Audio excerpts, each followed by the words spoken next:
কি তাদের কার্যক্রম পরিচালনা করতে চায়, নাকি তারা এগুলোকে অমান্য করে ভঙ্গ করে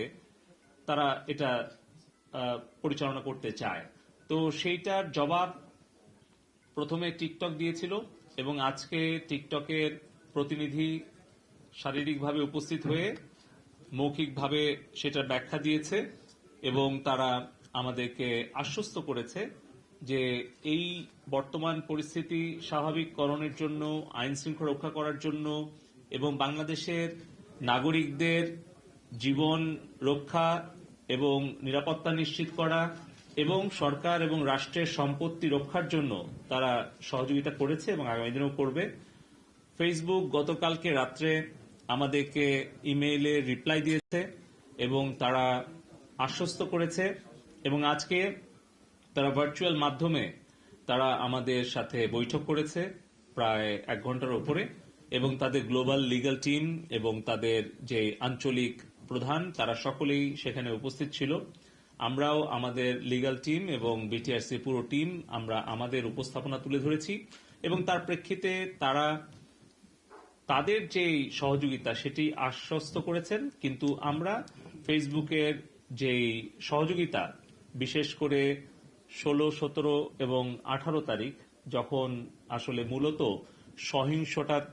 পুরো বাংলাদেশে ছড়িয়ে যায়, সেই সময় তাদের যে সহযোগিতা তাতে আমরা আমাদের অসন্তুষ্টি প্রকাশ করেছি এবং ভবিষ্যতে তারা আশ্বস্ত করেছে যে তারা এই যে আমাদের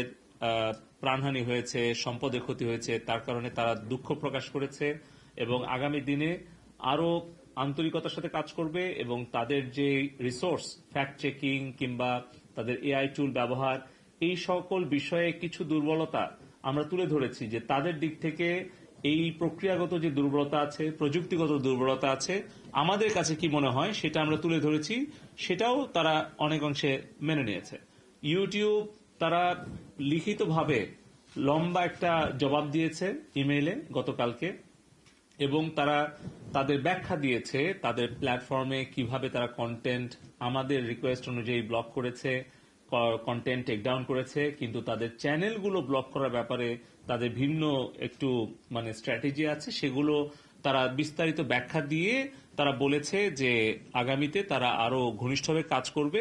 এবং সামনাসামনি তারা আরেকটি বৈঠকের জন্য আরেকটা তারিখ চেয়েছে, কিন্তু লিখিতভাবে তারা বিস্তারিত বর্ণনা করেছে। তো আমরা যেগুলো তুলে ধরেছিলাম আমাদের বৈঠকে, সেটা আমি আপনাদেরকে সংক্ষিপ্তভাবে ইউটিউবে যে বিষয়গুলো আমরা আজকে তুলে ধরেছিলাম সেটা আমি উল্লেখ করতে চাচ্ছি।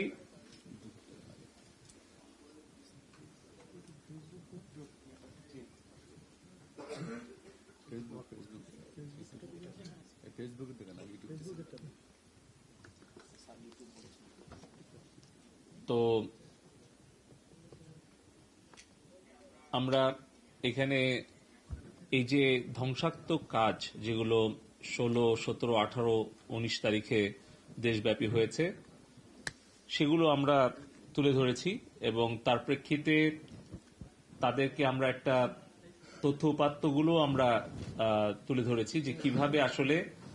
এই যে কন্টেন্টগুলোকে ছড়িয়ে দেওয়া হয়েছে এবং অর্থ খরচ করে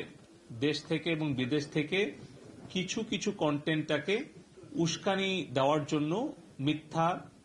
গুজবটাকে ছড়িয়ে দেওয়ার জন্য এভাবে আসলে আপনারা দেখছেন যে ঠিক 15, 16, 17, 18 কিভাবে এটাকে ছড়িয়ে দেওয়া হয়েছে। আবার যখন আমরা ইন্টারনেটটা আবার স্বাভাবিক গতিতে ফিরে পেলাম তারপর আবার এটাকে শুরু করা হয়েছে। সো এটা একটা কন্টিনিউয়াস প্রসেস। আমরা চেয়েছি তাদের কাছ থেকে এটা যেন তারা একসাথে মিলে কাজ করে। তো এই বিষয়গুলো নিয়ে তারা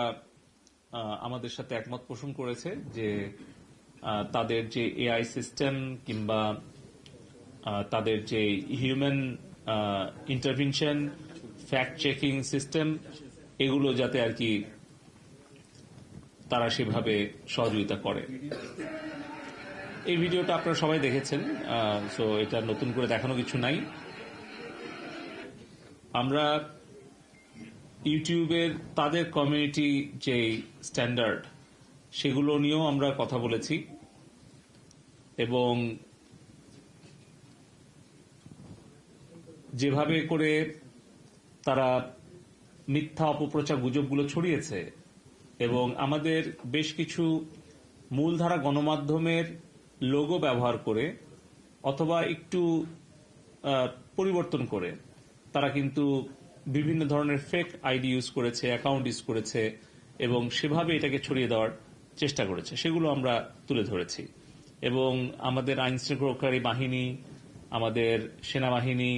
আমাদের মাননীয় প্রধানমন্ত্রী, মাননীয় সড়ক মন্ত্রী, আমাদের আওয়ামী লীগের সাধারণ সম্পাদক, তাদেরকে কেন্দ্র করেও অনেক মিথ্যা অপপ্রচার গুজব ছড়িয়েছে, অপরদিকে উস্কানি দিয়েছে